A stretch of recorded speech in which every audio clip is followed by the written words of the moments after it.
Hi விவஸ், welcome to Kiki cooking. வாங்க, இன்றைக்கி நம்ம வீடியோவில் ரொம்பவுமே இன்ட்ரெஸ்டிங்கான புதுசாக நிறைய சமையல் டிப்ஸ் எல்லாமே பார்க்க போகிறோம். ஃபர்ஸ்ட் டிப், பலாக்காய் 65 எப்படி செய்கிறதுங்கிறத பற்றி பார்ப்போம். இதில் என்ன செய்யலாம்னா, பலாக்காய் துண்டுகளை நல்லா வெந்ததுமே அதை இன்னொரு பாத்திரத்தில் வேக வச்சு எடுத்து வச்சுக்கோங்க. ஒரு கிண்ணத்தில் மக்காசோள மாவு, பச்சரிசி மாவு, கறி மசாலா, கார மிளகாய் தூள், இஞ்சி பூண்டு பேஸ்ட்டு, உப்பு சேர்த்து நல்லா தண்ணி ஊற்றி நல்லா கரைச்சி எடுத்துக்கோங்க. பலாக்காய் துண்டு போட்டு பிரட்டி, அதுக்கப்புறமா பலாக்காய் துண்டுகளை ஒரு வானிலையில் கொதிக்கிற எண்ணெயில் போட்டு நல்லா பொரித்து எடுத்தோன்னா ரொம்ப டேஸ்ட்டான ஈவினிங் வேளையில் நீங்கள் சாப்பிடக்கூடிய ஒரு ரெசிபி உங்களுக்கு ரெடி ஆகிடும். இனிமேல் நீங்கள் பலாக்காயை நீங்கள் வேஸ்ட்டு பண்ணாதீங்க. இது போல் ரெசிபி செஞ்சு சாப்பிட்டு பாருங்கள். நெக்ஸ்ட் டிப், பொரியல், வறுவல் இதெல்லாம் செய்கிறோம் இல்லைங்களா, இதில் காரம் அதிகமாகிடுச்சின்னு சொன்னால் ரஸ்க்கு தூள் இருக்கு இல்லையா, அந்த ரஸ்க்கு தூளை நல்லா இது போல் பொரியலெல்லாம் நம்ம சேர்க்கும்பொழுது அதோட காரம் சீக்கிரமாகவே குறைஞ்சி உங்களுக்கு பேலன்ஸ் ஆகிடும். ட்ரை பண்ணி பாருங்கள். நெக்ஸ்ட்டு, ஒரு காரப்போலி செய்கிறதுக்கான டிப்ஸ் தாங்க இது. உப்பும் மீந்துடுச்சின்னு சொன்னால் இந்த டிப்ஸ் உங்களுக்கு ரொம்பவுமே யூஸ்ஃபுல்லாக இருக்கும்.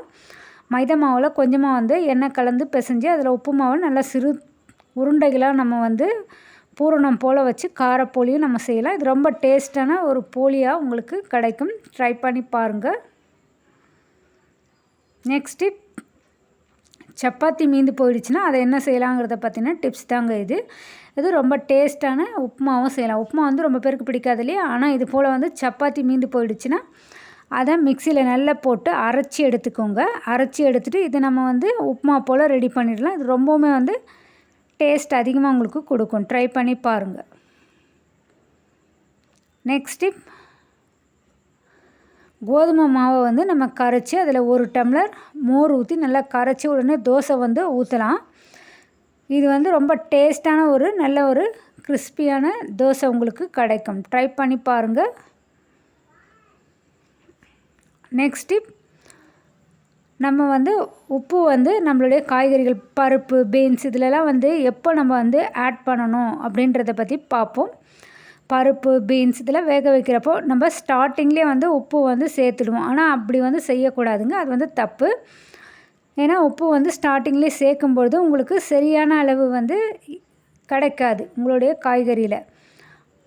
நம்ம கொஞ்சம் லைட்டாக உப்பு ஆட் பண்ணிவிட்டு நல்லா வெந்ததுக்கு அப்புறம் தான் நம்ம இதில் உப்பு ஆட் பண்ணணும். இப்படி செய்யும்பொழுது தான் சரியான ஒரு பதம் உப்புடைய அளவு உங்களுக்கு தெரியும்.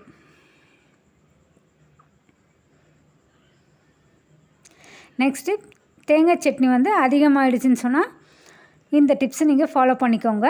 இது போல் அதிகமாக நம்ம தேங்காய் சட்னி அரைச்சி எடுக்கும்போது கெட்டியான புளிச்ச மோரில் கலந்து கொஞ்சமாக சூடாக்கணும்னா மோர் குழம்பு உங்களுக்கு ரெடி ஆகிடும். இது ரொம்பவுமே டேஸ்ட்டாக இருக்குங்க. ட்ரை பண்ணி பாருங்கள். நெக்ஸ்ட் டிப்புமே உங்களுக்கு ரொம்பவுமே யூஸ்ஃபுல்லானது தான். அது என்னென்னா, கிச்சன் அலமாரி இதெல்லாம் இருக்கு இல்லையா, நம்ம ஸ்டோரேஜ் பண்ணி வைப்பேன் க்ராசரி ஐட்டம்ஸ் எல்லாத்தையும். இதிலெல்லாம் வண்டு, பூச்சி இந்த தொல்லையெல்லாம் அதிகமாக இருந்துச்சுன்னு சொன்னால் நீங்கள் இந்த டிப்ஸை ஃபாலோ பண்ணிக்கோங்க. அது என்னென்னா, பிரியாணிலே அப்படி இல்லைன்னா வேப்பிலையை இது போல் பூச்சி வண்டெல்லாம் இருக்கிற இடத்துல போட்டு வச்சோன்னா இது எல்லாமே ஓடி போயிடுங்க.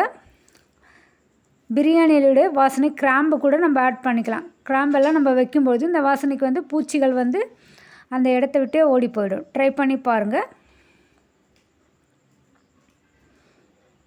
நெக்ஸ்ட் டிப் என்னென்னா, நம்ம காளான்களை காகிதத்தில் நல்லா சுற்றி எடுத்து வச்சோன்னு சொன்னால் ரொம்ப நாளைக்கு ரொம்ப ஃப்ரெஷ்ஷாகவே இருக்கும். நம்ம காளான்கள் வாங்கிட்டு வருவோம் இல்லைங்களா, அது நமக்கு எவ்வளோ நாள் வரும்ன்ற நம்ம ரொம்பவுமே பூ எல்லாமே சுருங்கி போயிடும். நம்ம செய்யும்போது அந்த அளவு டேஸ்ட்டுமே இல்லாமல் இருக்கும். ஆனால் நம்ம காகிதத்தில் சுற்றி நம்ம அதுக்கப்புறமா நம்ம ஃப்ரிட்ஜில் வச்சோன்னு சொன்னால் ரொம்ப நாளைக்கு அது ஃப்ரெஷ்ஷாக மெயின்டைன் பண்ண முடியும். ட்ரை பண்ணி பாருங்கள். நெக்ஸ்ட்டு, பாதாம் இருக்கு இல்லையா, பாதாம் நம்ம ஈஸியாகவே அதோடைய தோல் உரிக்கிறதுக்கான டிப்ஸ் தாங்க. கொதிக்கிற தண்ணியில் ஊற்றி நம்ம பாதாமை ஊற வச்சோன்னு சொன்னால் அதில் இருக்க தோல் எல்லாமே நம்ம ஈஸியாக உரித்து எடுத்துட முடியும். ட்ரை பண்ணி பாருங்கள். என்ன விவஸ், நம்ம வீடியோவில் சொல்லியிருக்க எல்லா டிப்ஸும் உங்களுக்கு பிடிச்சிருக்குன்னு நினைக்கிறேன். மேலும் இதில் எந்த டிப்ஸ் உங்களுக்கு பிடிச்சிருந்ததுன்னா கமெண்ட் செக்ஷனில் சொல்லுங்கள். மேலும் பயனுள்ள தகவல் நினச்சிங்கன்னா ஃப்ரெண்ட்ஸ் அண்ட் ஃபேமிலிக்கு ஷேர் பண்ணுங்கள். தேங்க்ஸ் ஃபார் வாட்சிங். கீப் சப்போர்ட்டிங் கிக்கி குக்கிங். மேலும் நல்லதொரு வீடியோவில் சந்திப்போம்.